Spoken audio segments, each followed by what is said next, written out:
ॐ अज्ञानतिमिरान्धस्य ज्ञानाञ्जनशलाकया चक्षुरुन्मिलितं येन तस्मै श्रीगुरवे नमः। वन्देऽहं श्रीगुरो श्रीयुत्पदकमलं श्रीगुरून् वैष्णवांश्च श्रीरूपं साग्रजातं सहगण रघुनाथान्वितं तं सजीवं साद्वैतं सावधूतं परिजनसहितं कृष्ण चैतन्यदेवं श्रीराधा कृष्णपादान् सहगण ललिता श्रीविशाखान्वितांश्च तमादिदेवं करुणानिधानं तमालवर्णं सुहितावतारम् अपार संसार समुद्र सेतुं भजामहे भागवत स्वरूपम्। हे देव हे दैत हे भुवनैक बंधो हे कृष्ण हे चपल हे करुणैक सिंधो हे नाथ हे रमण हे नयनाभिराम हा हा कदानुभवितासि पदं दृशोर्मे। श्री कृष्ण चैतन्य प्रभो नित्यानंद श्री अद्वैत गदाधर शिवसदि गौर भक्त वृंद हरे कृष्णा कृष्णा कृष्णा हरे हरे हरे राम राम राम हरे हरे। हरे कृष्णा। सर्वप्रथम मैं अपने गुरुपाद पद्म ओम विष्णुपाद अष्टोत्तर शत श्री श्रीमद् भक्तिवेदांत माधव गोस्वामी महाराज के चरण कमलों में अनंत कोटि दंडवत प्रणाम ज्ञापन करता हूँ। हम लोग श्रीमद् भागवत पुराण का अष्टम स्कंध मनवंतर लीला का श्रवण कर रहे हैं। 28वां हमारा प्रकरण प्रज्ञा पूर्ति प्रकरण। इसके अंदर बलि महाराज की कथा है। बलि महाराज जो है उन्होंने भगवान को जब सब कुछ देने के लिए संकल्प कर लिया और 2 पग में ही भगवान ने सारी पृथ्वी नाप ली, तो फिर भगवान को तीसरा पग न देने के कारण भगवान ने उनको वरुण पाश से बांध लिया और तब भगवान की स्तुति की उन्होंने। दैत्यराज बलि ने कहा कि मैं अपना वचन को जो है झूठा नहीं होने दूंगा, आप अपना जो तीसरा कदम है उसको मेरे सर पर पधरा दीजिए, क्योंकि जो दान देने वाला है वो दान से बड़ा होता है, तो आपके तीसरे पग के लिए वो पर्याप्त है। भगवान इस प्रकार से जो है भगवान को उन्होंने बताया। तभी वहां पर जो है प्रहलाद जी आ गए। तो प्रहलाद जी के आने से बलि महाराज को बड़ा आनंद हुआ और उन्होंने केवल सर झुकाकर ही उनको प्रणाम किया, क्योंकि पूजा कर नहीं सकते थे, उनके हाथ वाथ बंधे हुए थे। तो प्रहलाद जी ने भी कहा तुमने इसको इंद्र पर दिया था और वही तुमने छीन भी लिया, तो आप ऐश्वर्य को देने वाले भी और छीनने वाले भी हो। यही आपका एक विशेष अनुग्रह है, क्योंकि ऐश्वर्य के मद में व्यक्ति अंधा हो जाता है, वो अपने स्वरूप को नहीं जान सकता। परीक्षित सुखदेव जी कहते हैं वहां पर ही ब्रह्मा जी भी खड़े हुए थे। तो ब्रह्मा जी ने कुछ कहना चाहा भगवान से, लेकिन बीच में जो पत्नी थी भय से विवल हो चुकी थी, विंध्यावली देवी, वो भगवान से कुछ कहना चाह रही थी। तो ब्रह्मा जी ने उनको समय दिया बोलने के लिए। तो विंध्यावली जी ने एक श्लोक में कहा कि हे भगवान, आपने जो भी किया है वो सब ठीक ही है। हम लोग तो हैं कुबुद्धि हैं, दुष्ट बुद्धि हैं और आपकी ही वस्तु को अपना मान लेते हैं। तो आपकी ही वस्तु को अपना मानकर और आपको देने का क्या औचित्य है? हम आपको क्या समर्पण कर सकते हैं? आप ही इसके कर्ता भरता हैं, भोक्ता हैं। तो ये तो हमारा एक अहंकार है। तो इस प्रकार से उन्होंने भी बलि महाराज को बांधा जाना जो है उनके दोष को स्वीकार किया विंध्यावली जी ने। फिर ब्रह्मा जी ने देखा भगवान से जो है रिकमेंडेशंस प्रस्तुत की कि अब आप बलि को छोड़ दीजिए, इसने सर्वस्व तो आपको दे ही दिया है, इसके पास कुछ रहा नहीं है और इसकी बुद्धि जो है इस बीच में इसकी बुद्धि जरा भी डगमगाई नहीं, ये अपने सत्य संकल्प के ऊपर स्थिर रहा। तो मुख्य बात है देना, मुख्य बात नहीं है, मुख्य बात है बुद्धि का विचलित न होना। अविचल बुद्धि के द्वारा इसने आपको सब कुछ समर्पित किया है। तब भगवान ने कहा आप बिल्कुल ठीक कह रहे हो ब्रह्मा जी, यद्यपि जो धन को हरण करने की प्रक्रिया है मेरे द्वारा, ये मेरे विशेष अनुग्रह है। मैं उनका धन हरण करता हूं जिनके ऊपर मैं विशेष कृपा करना चाहता हूं, क्योंकि मुझे मालूम है कि अपने द्वारा जो धन कमाया गया है व्यक्ति उसके द्वारा ऐश्वर्य मद से अंधा हो जाता है और उस मनुष्य शरीर का भी दुरुपयोग करता है। इस प्रकार वो अनेक अनेक योनियों में भ्रमण करता रहता है। तो ये मेरी कृपा ही है। अगर धन मिलने के बाद भी, धन और उच्च कुल में जन्म लेने के बाद और विद्या होने के बाद भी उसे किसी प्रकार का अभिमान ना हो, इसमें मेरी बहुत बड़ी कृपा समझनी चाहिए। और ये बलि की बात क्या कहूं, ये तो सबकी कीर्ति को बढ़ाने वाला है, ये तो बड़ा अग्रगण्य है। इसी ने मेरी जो दुरत्या या माया है उस पर विजय प्राप्त कर ली है। तुम देख रहे हो किस प्रकार से ये अत्यंत दुखी है तो भी मोहित नहीं हुआ है माया के द्वारा, क्योंकि इसके ऊपर मेरी विशेष कृपा है। इसका मैंने किस तरीके से धन हरण कर लिया, इसका तिरस्कार किया, इसके बंधु बांधव इसको छोड़कर चले गए, इसको बांध भी लिया, इसके गुरुदेव ने इसको त्याग दिया, यहां तक कि शाप तक दे दिया, लेकिन इसने अपनी प्रतिज्ञा नहीं छोड़ी, अपना सत्य के ऊपर अडिग रहा। जो सत्य संकल्प इसने किया था, तो मैं इसको बड़ा ऐसा स्थान दूंगा जिसके लिए देवता लोग भी प्रार्थना करते हैं। विश्वकर्मा ने जो सुतल लोक बनाया है, ये वहां पर जाकर रहे और अगले मनवंतर में, सावर्णी मनवंतर में यही इंद्र होगा। तो मैं, मेरे आश्रय से ये वहां पर रहे और मैं इसकी सब प्रकार से वहां रक्षा करूंगा। वहां पर कोई भी लोकपाल अथवा कोई भी दैत्य दानव इसके सामने टिक नहीं सकता। ये किसी से भी पराजय को प्राप्त नहीं होगा। अब और कह रहे हैं भगवान कि मैं तुम्हारे अनुचरों की और तुम्हारे फर्नीचर की, भोग सामग्री की भी मैं रक्षा करूंगा। तुम्हारे सब परिच्छेदम, परिच्छेद का मतलब है परिच्छदम, परिच्छदम का मतलब है कि जो हमारे पास भोग सामग्री होती है उसकी भी रक्षा करूंगा, मैं स्वयं रक्षा करूंगा। और कह रहे हैं कि तुम हमेशा मुझे वहां पाओगे, तुम मुझे हमेशा देखोगे। तो भगवान वहां पर प्रत्यक्ष रूप से विराजमान है सुतल लोक में। इस प्रकार से, और तुम्हारा जो आसुरिक स्वभाव है, यदि तुम कहो कि तुम्हारा स्वभाव तो बहुत आसुरिक हो गया है क्योंकि तुमने दैत्यों का संग किया है, तो वो भी तुम्हारा मेरी कृपा से नष्ट हो जाएगा। इस प्रकार से भगवान ने कहा है। अब हम 23वें श्लोक में प्रवेश करते हैं। यहां पर सुखदेव जी कह रहे हैं, अब यहां पर इस अध्याय के अंदर बलि महाराज जो है सुतल लोक में चले जाएंगे भगवान की आज्ञा मानकर। तो सुखदेव जी कह रहे हैं, श्री शुक उवाच इत्युक्तवन्तं पुरुषं पुरातनं महानुभावोऽखिल साधु सन्मतः बद्धांजलिर्भाष्प कलाकुलेक्षणो भक्त्युद्गलो गदगदया गिरा ब्रवीत। बता रहे हैं बलि महाराज की क्या हालत है। अब गदगद कंठ है उनका। पुरुषम पुरातनम, जो पुराण पुरुष हैं ऐसे भगवान के, इति उक्तवंतम, ऐसा कहने पर सुखदेव जी कह रहे हैं, अखिल साधु सम्मतः, जो सभी सत्पुरुषों के द्वारा सम्मानित हैं, सभी साधुओं के लिए आदरणीय हैं। ऐसे कौन? महानुभाव, महान अनुभाव है जिनका। महानुभाव शब्द की संधि बताते हैं, महान अनुभाव। अनुभाव का मतलब होता है प्रभाव, अर्थात जिनका प्रभाव अत्यंत महान है, ऐसे बलि महाराज। बद्ध अंजलि, हाथ जोड़कर, और भाष्प कला, अब नेत्रों में आंसू छलक रहे हैं, डबडबाए हुए हैं। आकुल ईक्षण, नेत्र उनके व्याकुल हो चुके हैं आंसुओं के कारण। और भक्ति उग्ध गलह, और भक्ति भाव से उनका जो गला है वो भरा हुआ है, इसलिए कैसा हो गया? गदगद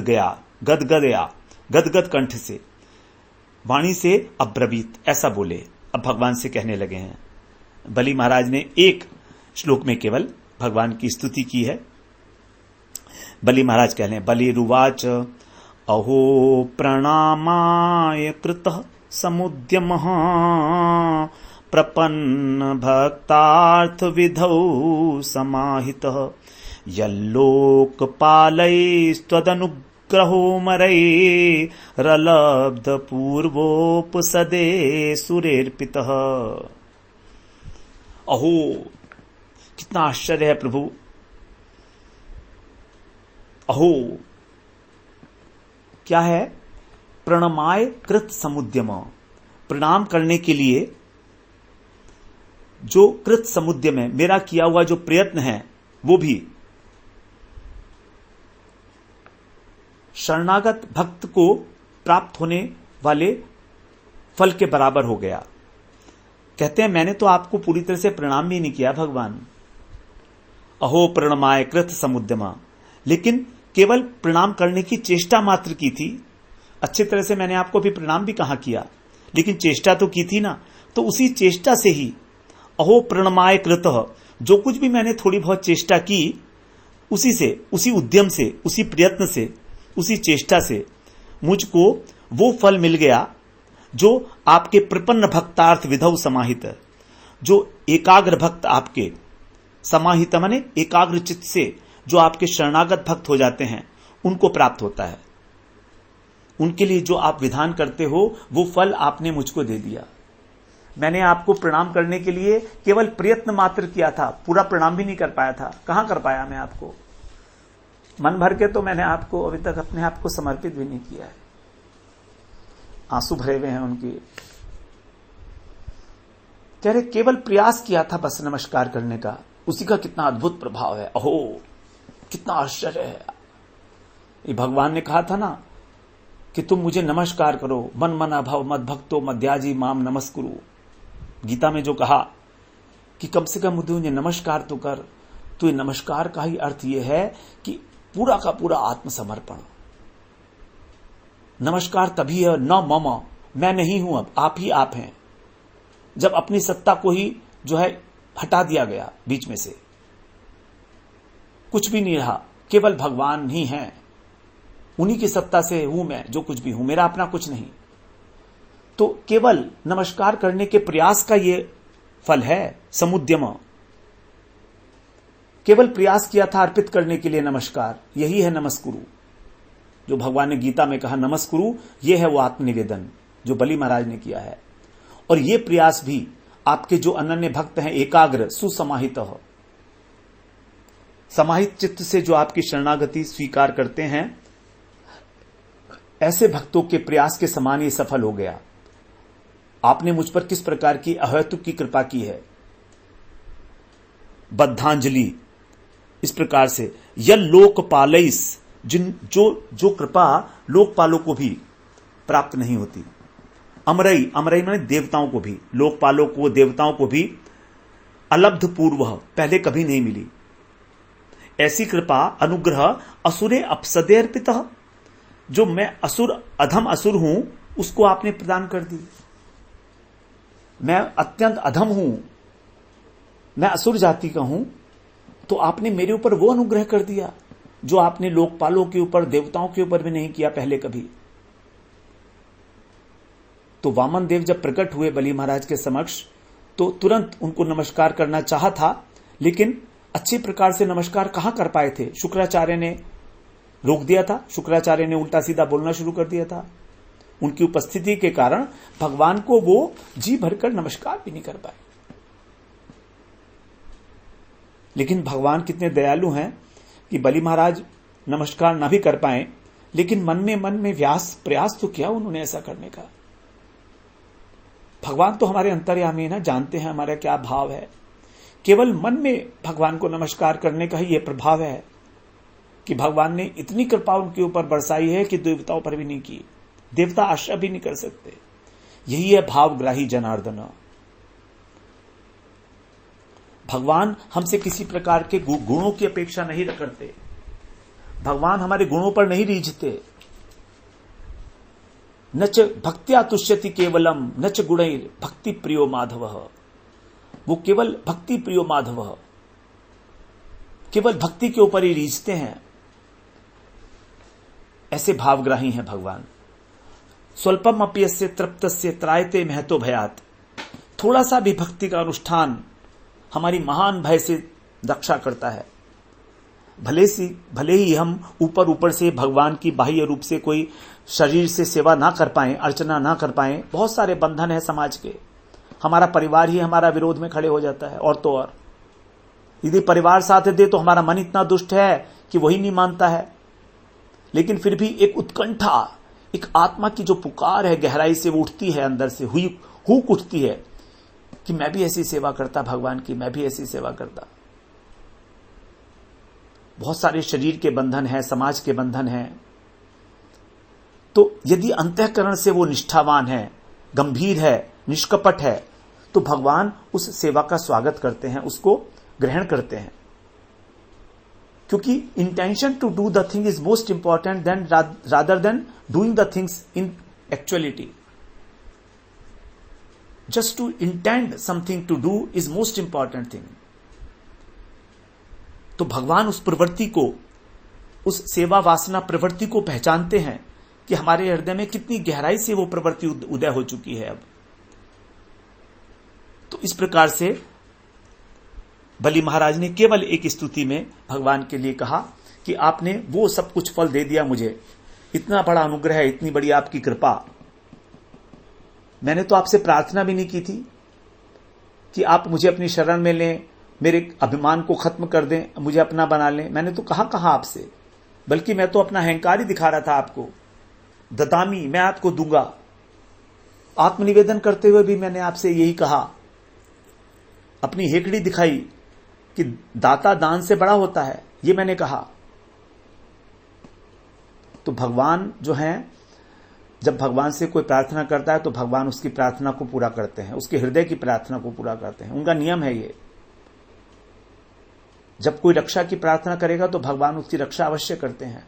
बलि ने तो प्रार्थना भी नहीं की थी, भगवान अपने आप ही उनके पास चलकर आए, उनसे भीख मांगी और उन पर कृपा करके उनको अपना लिया हमेशा के लिए और उनके चौकीदार बन गए। सदा सर्वदा तुम मेरे दर्शन करोगे, ऐसा भगवान ने उनको वरदान दे दिया। तो बलि महाराज कहते हैं, मुझ जैसे नीच असुर पर आपने यह अनुग्रह किया है। ऐसा अनुग्रह तो बड़े बड़े देवताओं पर भी नहीं किया गया अभी तक, जो हमेशा आपके आगे सर झुकाए खड़े रहते हैं, आपकी सेवा करते हैं, इस सृष्टि का सारा कार्यभार संभालते हैं। अब आगे सुखदेव जी कह रहे हैं, श्री शुक उवाच इत्युक्त्वा हरिमानम्य ब्रह्मणाम संभवम ततः विवेशु सुतलम प्रीतो बलिर्मुक्तः सहासुरई। कह रहे हैं सुखदेव जी, अब इति उक्त्वा, ऐसा कहकर, बस इतना ही बोला बलि महाराज ने, यही सब कुछ कह दिया उन्होंने, अपना हृदय खोलकर रख दिया उन्होंने यहां पर इस एक श्लोक के अंदर। बड़ा सुंदर श्लोक है। अहो प्रणामाय कृतः समुद्यमः। हरि, ऐसा कहकर उन्होंने हरि को, संभवम माने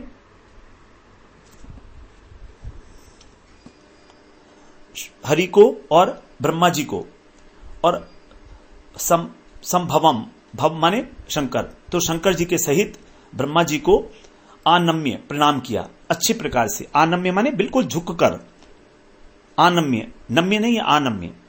और इस प्रकार वो बंधन से मुक्त हो गए।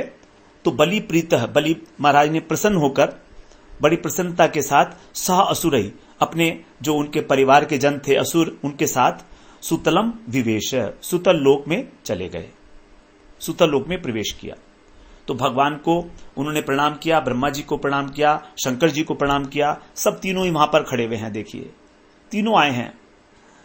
अब आगे चौथे श्लोक में कह रहे हैं, एवं इंद्राय भगवान प्रत्यानीय त्रिविष्टपम पूरयित्वादिते कामम अशासत सकलम जगत। एवं मन, इस प्रकार भगवान ने इंद्राय त्रिविष्टपम, इंद्र को स्वर्ग लोक प्रत्यानीय, पुनः लौटाकर, अब बलि महाराज ने तो स्वर्ग छोड़ दिया तो उसको, इंद्र को लौटा दिया भगवान ने। अदित्य कामम, अदिति जो थी उनकी कामना को पूरयित्वा, पूरा करके, सकलम जगत अशासत, संपूर्ण संसार का शासन किया। तो इस प्रकार भगवान ने बलि से जो इंद्र राज ले लिया स्वर्ग का, और अदिति की कामना पूरी करके स्वयं वो उपेंद्र बन गए और संपूर्ण संसार का जो है शासन करने लगे। तो भगवान जो है स्वर्ग में जाकर और सारे ब्रह्मांड के कार्यकलापों को देखने लगे कि सब काम ठीक तो हो रहा है कि नहीं हो रहा है। अब आगे 5वें श्लोक में कहते हैं, लब्ध प्रसादम निर्मुक्तम पौत्रम वंशधरम बलिम निशाम्य भक्ति प्रवणः प्रह्लाद इदम अब्रवीत। अपने वंश को चलाने वाला जो उनका पौत्र था बलि, वंशधरम, वंशधर मतलब जो वंशधर है, वंश को चलाने वाला जो उनका पौत्र है बलि, उसको निर्मुक्तम, जब वो वरुणपाश से छूट गया और लब्ध प्रसादम, उसको भगवान का प्रसाद प्राप्त हो गया, कृपा प्राप्त हो गई। निशाम्य माने ऐसा देखकर, निशम्य का अर्थ होता है सुनकर और निशाम्य माने देखकर। तो प्रहलाद जी साक्षात देख रहे हैं। भक्ति प्रवण, जो भक्ति से अत्यंत प्रवण है, मतलब विनम्र हैं, ऐसे प्रहलाद जी हे प्रहलाद इदम अब्रवीत, प्रहलाद जी यह बोले। अब प्रहलाद जी ने भगवान से कहा, प्रहलाद जी कह रहे हैं, नेमं विरंचो लभते प्रसादम न शीर्ण शर्वः किमुता परेते यन्नो सुराणामसि दुर्गपालो विश्वाभिवन्द्यैरपि वन्दितांघ्रि। कितने प्रसन्न है प्रहलाद जी। इमं प्रसादम, ये जो आपका प्रसाद है, ये जो आपकी कृपा है, ये न विरंची अर्थात ब्रह्मा जी को भी नहीं मिली, न श्री लक्ष्मी जी को भी नहीं मिली, न शर्वः शिव जी को भी नहीं मिली। तो आपकी ये कृपा ना तो लक्ष्मी जी को प्राप्त हुई, न ब्रह्मा को, न शिव जी को। ते अपरे, फिर और उनके अतिरिक्त जो दूसरे हैं, किम उत, उनकी क्या बात कहें। और विश्व विश्व अभिवंद्य, तो विश्व के द्वारा जिनकी वंदना की गई, उनके विश्व वंदियों के द्वारा भी जो वंदित हैं, अर्थात जितने भी विश्व वंद्य ब्रह्मा इत्यादि हैं, ब्रह्मा शिव इत्यादि, इन सब के विश्व वंदना करता है। तो विश्व के द्वारा वंदित ब्रह्मा शिव इत्यादि भी जिनके चरणों की वंदना करते हैं, ऐसे आपके चरण, वही आप, ऐसे चरणों वाले आप, नह माने हम, असुरा नाम, असुरों के दुर्गपाल है। असी दुर्गपाल अर्थात आप हमारे द्वारपाल हो गए हैं। कितने आश्चर्य की बात है। तो जब प्रहलाद जी ने देखा कि भगवान ने मेरे पौत्र को सब कुछ दे दिया, इतनी बड़ी कृपा दी है, तो बड़ी सुंदर स्तुति कह रहे हैं कि आप हम असुरों के नगर रक्षक हो गए। आप कितने कृपालु हैं। यहां पर दुर्गपाल का मतलब है, दुर्ग का अर्थ होता है जहां पर किला, दुर्ग का मतलब होता है किला, जहां पर आसानी से कोई नहीं जा सकता, प्रवेश नहीं किया जा सकता। दुर्ग का मतलब होता है कठिनाई, तो इसीलिए उसको बोलता है दुर्ग, जहां पर कठिनाई से जाना होता है। तो भगवान ने बलि महाराज की संकट में रक्षा करने का वचन दिया था, इसीलिए उनको यहां पर दुर्गपाल कहा गया। तो भगवान बलि महाराज को सब प्रकार की कष्टमय दशाओं से उनका रक्षा करेंगे। इस प्रकार से 7वें श्लोक में कह रहे हैं, यत् पाद पद्म करंद निषेवणेन ब्रह्मादयः शरणदा श्नुवते विभूति कस्माद्वयं कुसृतयः खलयो नयस्ते दाक्षिण्य दृष्टि पदवीं भवतः प्रणीताः। प्रहलाद जी की जो स्तुति होती है बड़ी भाव प्रवण होती है। हे शरणदा, भगवान के लिए विशेषण है। हे शरणागत वत्सल प्रभु, यत पाद पद्म, जिनके चरण कमलों की मकरंद, मकरंद कहते हैं पराग को। जैसे कमल होता है तो कमल के बीच में एक कर्णिका होती है, उस कर्णिका के अंदर छोटे छोटे छोटे छोटे पराग के कण से होते हैं, पीले पीले, तो वही मकरंद कहते हैं। मकरंद का वैसे मतलब है धूल एक तरह से। तो उसके ऊपर जो छोटे छोटे से कण होते हैं पीले पीले से, कमल के पुष्प के अंदर, हर एक पुष्प में होता है मकरंद, जिसका भंवर जो है पान करता है, उसमें मिठास होती है। तो ऐसे आपके चरण कमलों की मकरंद की निषेवणेन, सेवा से, ब्रह्मादय, ब्रह्मा आदि, विभूति अश्नुवते, अनेक प्रकार का वैभव जो है वो भोगते हैं, अर्थात विभूतियां प्राप्त करते हैं। उनको जो इतनी सामर्थ्य है विश्व की रचना करने की, वो आपके चरण कमलों की सेवा करने से प्राप्त हुई है। जब वो आपके चरण कमलों के मकरंद रस का सेवन करते हैं, तब उनके अंदर सृष्टि रचना आदि करने की शक्ति आई है। तो इस प्रकार की विभूतियां आई हैं। लेकिन हम लोग क्या हैं? वयम, हम लोग क्या हैं? हम लोग तो कस्मात वयम खल हैं, खलयो नयस्ते, हम लोग तो खल हैं, अर्थात दुष्ट बुद्धि हैं। खलयोनय, दुष्ट योनि में उत्पन्न है, और कुसृतय, कुमार्गी हैं, गलत मार्ग पर चलते हैं, क्योंकि हम असुर हैं। तो हम पर आपकी ये दृष्टि, दाक्षिण्य दृष्टि, आपकी ये दयापूर्ण दृष्टि आपकी कैसे हो गई? आपने किस प्रकार से हमारे ऊपर इतनी दयामय दृष्टि की, अनुग्रहपूर्ण दृष्टि की? भवतः कस्मात, आपके द्वारा क्यों हम प्रणीता, अपने बना लिए गए, कि आप हमारे ही द्वारपाल बन गए। आपने हमें अपना लिया, यद्यपि हम तो कुमार्गी हैं, दुष्ट बुद्धि हैं, असुर जाति के हैं, अत्यंत हीन हैं, तो भी आपने हमको अपना लिया, दुष्ट योनि में उत्पन्न खाली योनया। तो क्यों आपने हमको अपना बना लिया? ये बड़ी रहस्यमयी बात है। तो भगवान यही देखते हैं कि समर्पण किसका कितना है। भगवान को इससे कोई मतलब नहीं है कि कौन क्या है, क्या कर रहा है। हमारे समर्पण के ऊपर ही भगवान रीझ जाते हैं। अब आगे 8वें श्लोक में कह रहे हैं, अब कारण भी उत्तर भी दे रहे हैं खुद ही।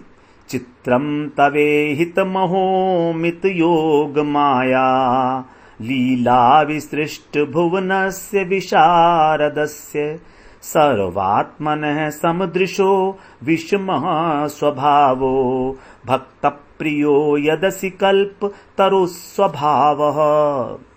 इस श्लोक में उस प्रश्न का उत्तर दे दिया जो 7वें श्लोक में पूछा था भगवान से कहा है कि आपने हमें क्यों बना लिया, कैसे हो गई आपकी ऐसी दयामय दृष्टि हमारे ऊपर। तब खुद ही कह रहे हैं, क्योंकि परम बुद्धिमान है प्रहलाद जी।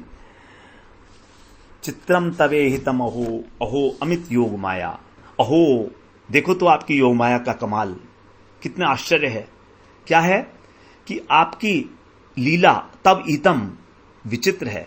विचित्र माने विचित्र, चित्रम का मतलब है विचित्र है। आपकी जो योग माया है, आपकी जो लीला है, इहितम, ये बड़ी विचित्र है। क्यों है कि आपकी अमित योग माया, आपकी जो एक योग माया है जिसका कोई अता पता नहीं, ओर छोड़ नहीं है, अमित है। ऐसी योग माया के द्वारा लीला भुवस्य, आप लीला पूर्वक इस त्रिभुवन की सृष्टि में और विशारदस्य परम निपुण हो, अर्थात खेल खेल में ही आपकी माया जो इस सृष्टि की रचना कर देती है। आपकी जो माया है वो अपरिमित बलशाली है, दुरत्यया।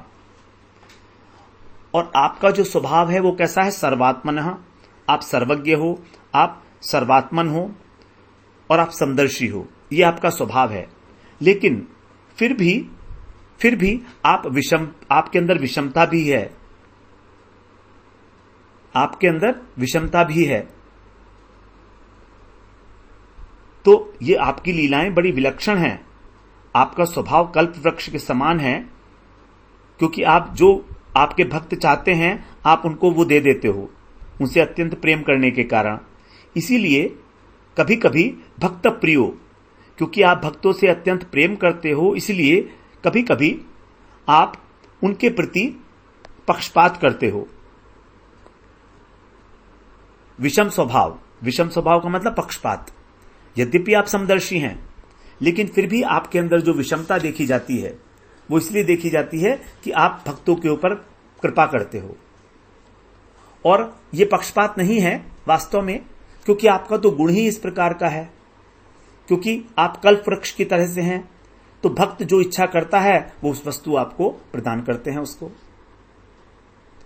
तो भगवान निसंदेह सभी जीवों के लिए समदर्शी हैं, लेकिन जो भक्त भगवान के चरण कमलों में पूरी तरह समर्पित हो जाता है वो, तो फिर वो भगवान जो भी वो चाहते हैं उसको प्राप्त हो जाता है। जैसे साधारण रूप से यदि हम समझें तो सरकार जो है सबके लिए समभाव रखती है, उसके लिए कोई छोटा बड़ा नहीं होता है।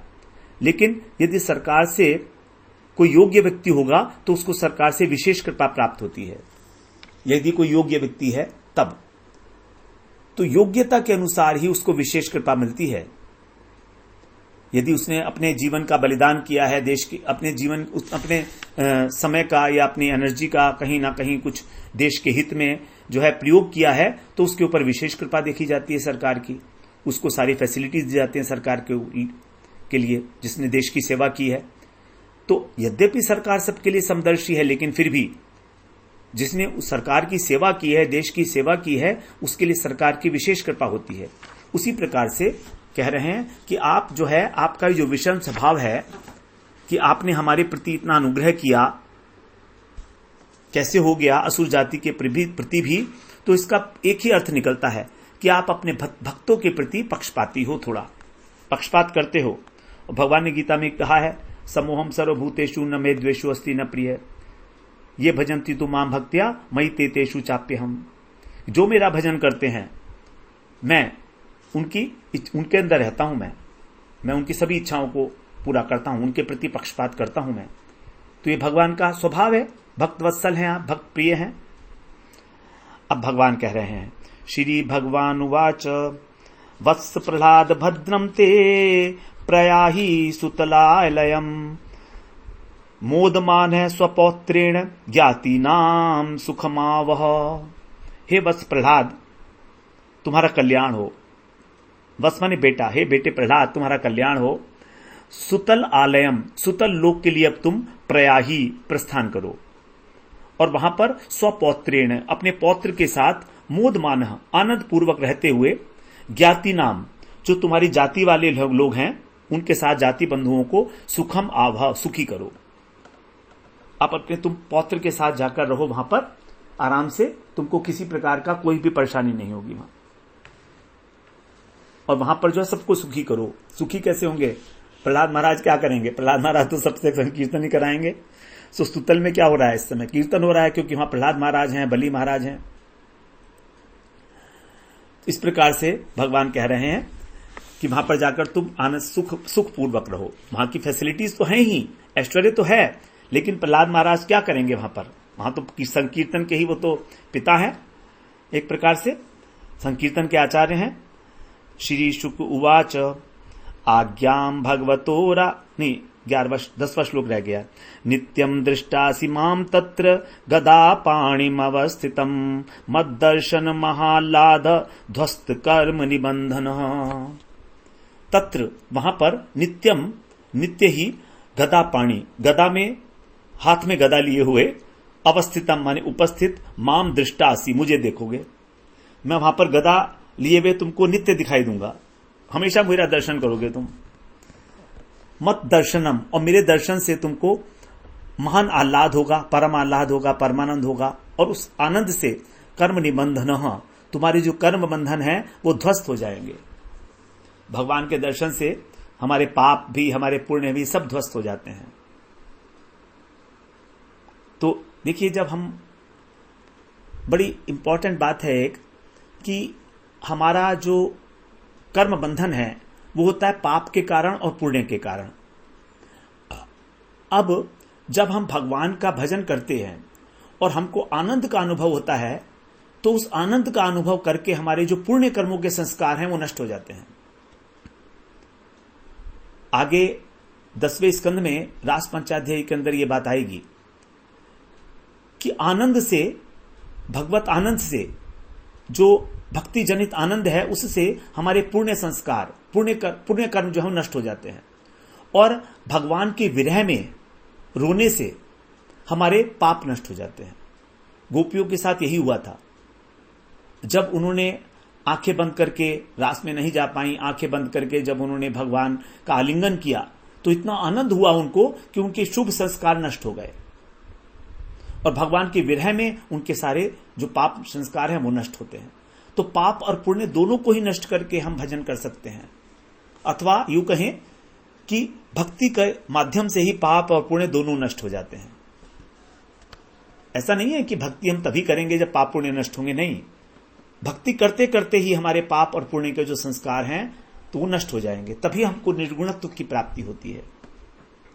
तो यही बात कह रहे हैं भगवान कि तब तुम परमानंद में निमग्न होंगे मेरे दर्शन करते करते, तो तुम्हारे कर्म बंधन सब नष्ट हो जाएंगे। श्री सुखदेव जी कह रहे हैं, श्री शुकुवाच आज्ञाम भगवतो राजन प्रह्लादो बलिनासह बाढ़म इत्यमलो प्रज्ञो मूर्धन्याधाय कृतांजलि।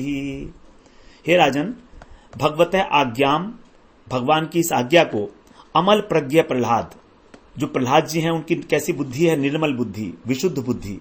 ऐसी विशुद्ध बुद्धि वाले प्रह्लाद जी ने बाढ़म इति, बहुत अच्छा, जो आज्ञा, ऐसे कहकर बलिना सह, बलि के साथ, राजा बलि के साथ उन्होंने,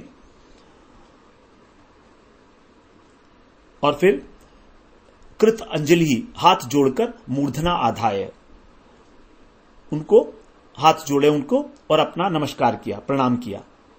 मूर्धना, हाथ जोड़कर उन्होंने आज्ञा को शिरोधार्य किया। मूर्धना माने अपने सर पर, आधाय माने स्थापित किया आज्ञा को। फिर आगे कहते हैं परिक्रम्यादि पुरुषम सर्वासुर चमूपति प्रणतस्तदनुज्ञात प्रविवेश महाबिलम। इस प्रकार उन्होंने आदि पुरुष जो भगवान हैं उनकी सर्व असुर चमूपति, सब असुर सेना नायकों के साथ उनको प्रणाम किया। प्रणत माने प्रणाम करके, तत् माने उन भगवान से अनुज्ञात है अनुमति पाकर महाबिलम प्रविवेश, उस महाबिल में जो सुतल लोक है, जितने नीचे के लोग होते हैं उसको बिल स्वर्ग कहा जाता है, और जो ऊपर के स्वर्ग हैं उनको भौम स्वर्ग कहा जाता है। देखिए मर्त्य लोक तो है हमारा ये भूमि है, पृथ्वी।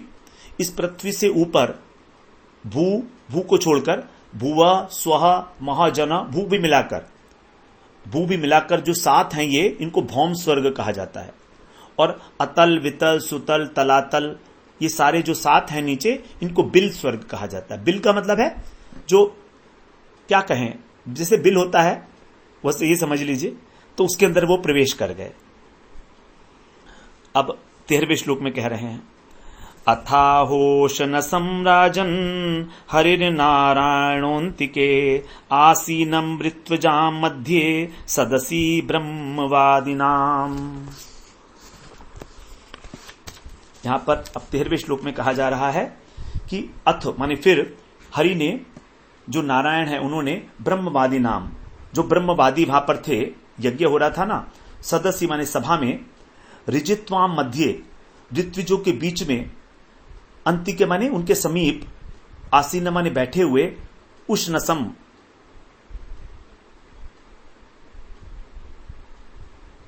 उष्णस कौन है? उष्णा कभी कहते हैं शुक्राचार्य को।